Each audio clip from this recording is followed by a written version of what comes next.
વિરામ બાદ આપનું સ્વાગત છે। ખેડૂતોનું શોષણ, ખેડૂતો પર દમન, ખેડૂતો પર થતા અવિરત અત્યાચાર।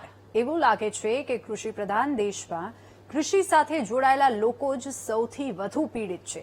દરેક વસ્તુ માટે તેમને લડવું પડે છે, આહુતિઓ આપવી પડે છે। આજે વાત કરવી છે રાજ્યના અલગ અલગ જિલ્લામાંથી ગાંધીનગર તરફ નીકળેલા ખેડૂતોની। ટ્રેક્ટરો સાથે પાટનગર ગજવવા માટે ખેડૂતો આવી રહ્યા છે। માગ માત્ર પાવર ગ્રીડના પાવરથી ખેડૂતો પર ગુજારવામાં આવતા દમન સામે ન્યાયની છે। ત્યારે ખેડૂતોની મહારેલી અને સંમેલનથી જાગશે ખેડૂતોની સરકાર? આવો જોઈએ આ સવાલોના જવાબ।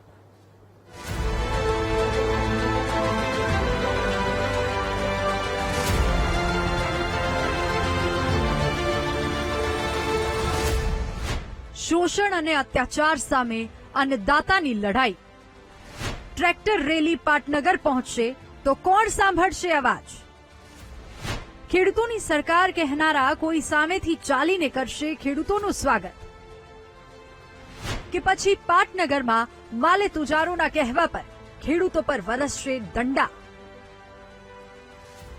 ખેડૂત કરોડો લોકોનું પેટ ભરનાર, ન રાત જુએ ન દિવસ, પરંતુ તેની જિંદગી તો હંમેશા જ સંઘર્ષથી ભરેલી રહે છે। આ દ્રશ્યો તે જ સંઘર્ષ સામેની લડાઈના છે, જેમાં હવે ખેડૂતોની સરકારને જગાડવા પ્રયાસ કરાયો છે।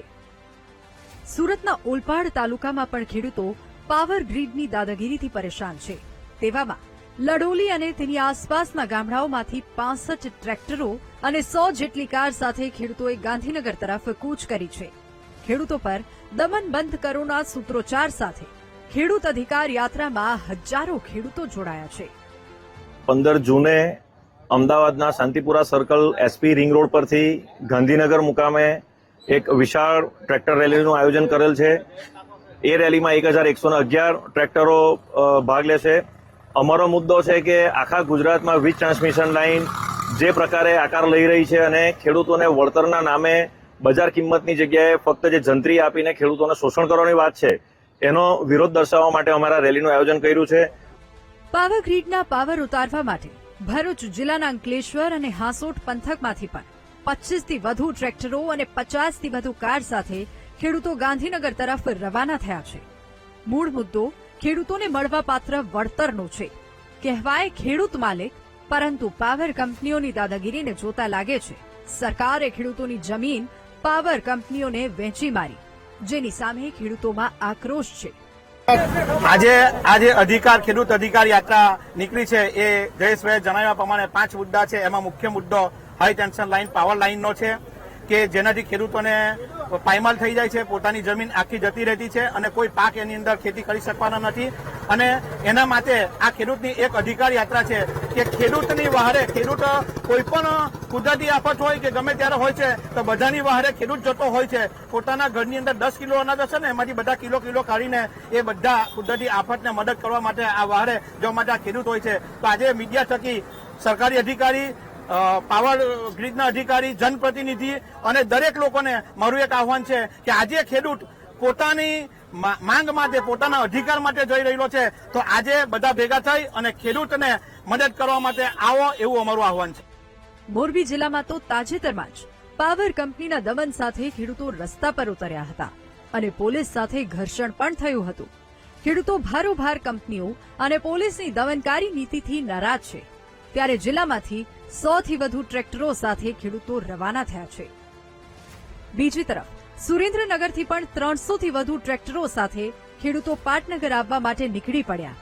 કિસાન સંઘર્ષ સમિતિના નામે કોંગ્રેસ આ રેલીમાં જોડાઈ છે। ત્યારે મુદ્દો એટલો જ છે કે ક્યાંક રાજકીય નેતાઓ પોતાના હિતો સાધવા ખેડૂતોનો ખોટી રીતે ઉપયોગ ન કરી લે।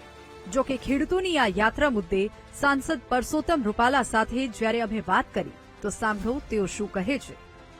રાજ્ય સરકાર મેં કાલે જ કૃષિ મંત્રીશ્રી સાથે આ વિષયની વિગતવાર ચર્ચા પણ કરી છે।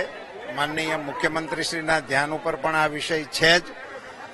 મારી પોતાની માન્યતા એવી છે કે રાજ્ય સરકાર ખેડૂતોના હિતને નુકસાન ન થાય એવા પ્રકારની નીતિ બનાવવા જઈ રહી છે અને આનો સુખદ ઉકેલ વહેલામાં વહેલી તકે સરકારશ્રી દ્વારા લાવવામાં આવે અને ખેડૂતો હેરાન ન થાય એવી અપીલ પણ આપના માધ્યમથી કરું છું. પાવર કંપનીઓનો પાવર ઉતરે, ખેડૂતોને યોગ્ય વળતર મળે અને દમનકારી નીતિઓ બંધ થાય એવી ખેડૂતોની માંગ છે. સાંસદ કહે છે કે કૃષિ મંત્રીની સાથે વાત કરી છે, પરંતુ જોવાનું એ રહેશે કે ખેડૂતોની વિશાળ ટ્રેક્ટર રેલી અને સંમેલન પહેલા શું આ સંવેદનશીલ અને ખેડૂતોની સરકાર જાગે છે કે નહીં, ખેડૂતોને રાજકીય હાથો બનતા પહેલા ન્યાય અપાવે છે કે નહીં. Bureau report, VTV news.